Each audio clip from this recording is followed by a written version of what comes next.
Bonsoir, vous allez bien? Je suis ravi d'être à Montreux, vraiment. Vraiment, je suis ravi, je crois que c'est le plus beau jour de ma vie. Non mais vraiment, vraiment, parce que j'ai pas peur de le dire, contrairement à beaucoup de gens, j'aime les Suisses. Si. Et vous y êtes sensible, ça fait plaisir. Non, mais j'aime les Suisses. Vous avez été beaucoup me regarder, notamment là, avec le vote de votre loi qui ferme les frontières. Vous avez été beaucoup critiqués. Mais vous avez raison, faut se protéger, les gars. Il faut fermer les frontières. Enfin, c'est pas les étrangers, le danger. Non, c'est les cons. Mais c'est ça la vraie menace. La connerie, ça, c'est une vraie valeur à la hausse. Surtout avec Internet, qui te permet de bien la propager. Comme tous les challenges, là. Genre, je te nomme, si tu te jettes pas à l'eau, tu dois me payer le resto. Franchement. Le pire, c'est que ça a marché. Hein. Pendant un moment, tu voyais plein de gens enthousiastes le long des étangs, prêts à se jeter dans l'eau glacée en se filmant. Ah, toi aussi, t'as été nommé? Non, moi, je suis dépressif. Je voulais juste me suicider. Vous me faites chier avec vos challenges. Non, mais c'est quoi le projet? Bon, déjà, à la base, c'est con, hein. Mais certains se sont dit que ça n'était pas encore assez. Donc, ils en ont rajouté. Il y en a un, pour faire le malin, il a sauté dans l'eau avec ses rollers.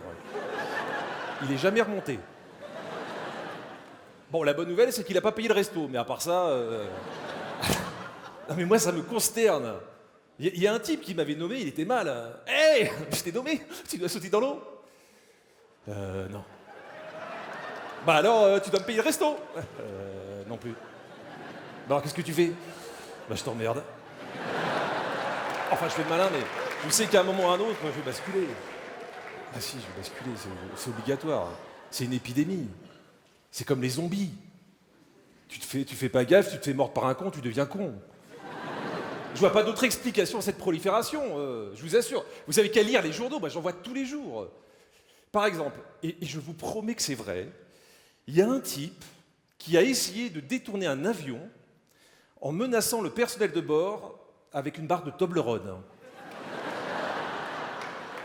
Alors, pour savoir si c'est con, j'ai une règle très simple. Ça s'appelle la règle pyramide. Vous savez que, comme le jeu télévisé, avec des mots qui vous permettent de découvrir d'autres mots. Je vous donne un exemple.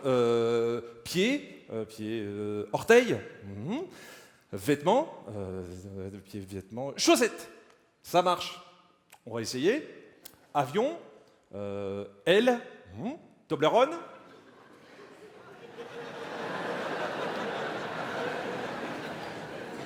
Avion, Toblerone, détournement. Non, ça marche pas du tout. Ou sinon, il faut être très optimiste. Parce que, ok, c'est un petit peu pointu. Éventuellement, tu peux te faire mal au palais quand tu le croques.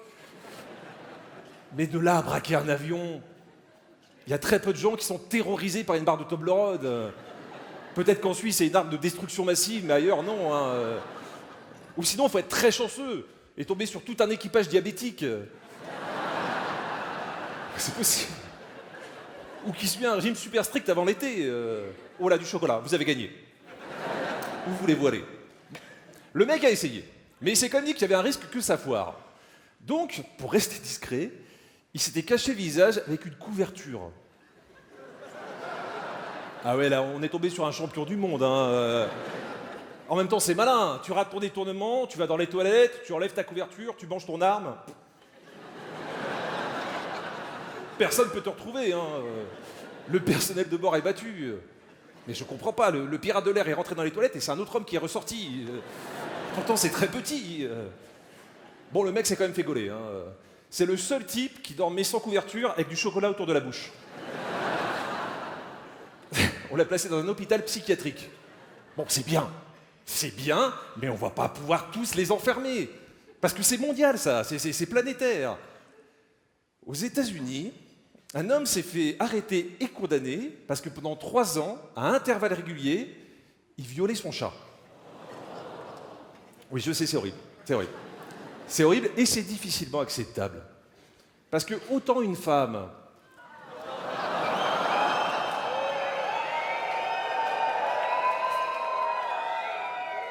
J'avais pas fini ma phrase.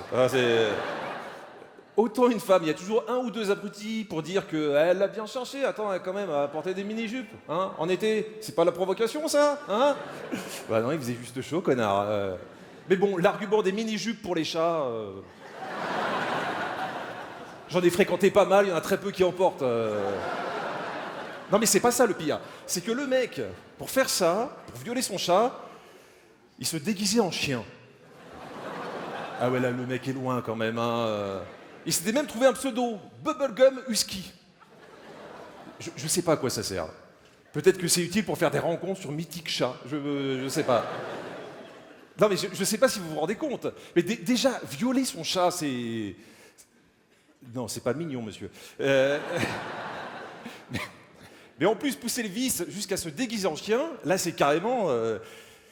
Non, c'est pas touchant non plus. Hein, Vous me faites peur, vous, quand même. Hein. Bon, le seul truc qui sauvait un peu le mec, c'est son déguisement. Regardez. Je vous promets que c'est le vrai. Il est bien fait, le husky. Hein. C'est à s'y méprendre, on a envie d'accrocher son traîneau. Non mais vous imaginez le chat quand il est venu au poste de police pour reconnaître son agresseur? Avec toute la ligne de suspects, là, comme dans les films. Il y avait que des mecs avec des têtes patibulaires, au milieu, un chien en jean avec des poils synthétiques bleus. À mon avis, en cellule, ses camarades vont lui demander de garder le costume. Hein. Bon, ce qui m'a fait le plus peur quand même dans cet article, c'est la dernière phrase. Je vous la cite. Le chef de la police locale a déclaré qu'il s'agissait d'une situation vraiment inhabituelle et qu'il n'avait été confronté à ce genre de situation que 3 fois. En 8 années de poste. 3 fois en 8 ans. Je vous rappelle qu'on parle juste d'une ville paumée des États-Unis, là. Hein. Et là, c'est que les mecs qui se sont fait attraper. Ce qui veut dire que dans le monde, ils doivent être des milliers. Peut-être même qu'ici, à Montreux, bon, vous, on sait, mais il y en a peut-être d'autres. Il y a peut-être même des groupes de parole pour les repentis. Bonjour. Voilà, je m'appelle Serge, alias Palmito Dino. Ça fait maintenant 3 ans que je ne me suis pas déguisé en T-Rex pour violer mon cochon d'Inde. En fait, j'ai compris que c'était pas bien le jour où j'ai fait ça à mon hamster et il a explosé. Non mais ça fait peur, tous ces faits divers. Les gens deviennent fous ou cons. Ça encore, je l'ai lu, un Malaisien a commandé sur Internet un kit pour agrandir son pénis. Et ça a marché.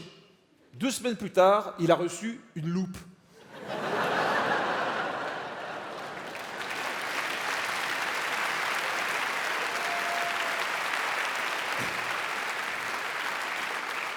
Et ça, c'est la bonne nouvelle. Pour l'humanité, je sais pas, mais pour le commerce, la connerie va nous faire beaucoup de bien.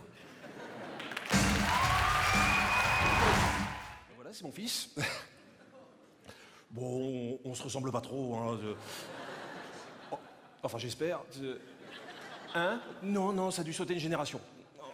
En fait, il ressemble beaucoup à son ancêtre. Enfin, à nos ancêtres à tous.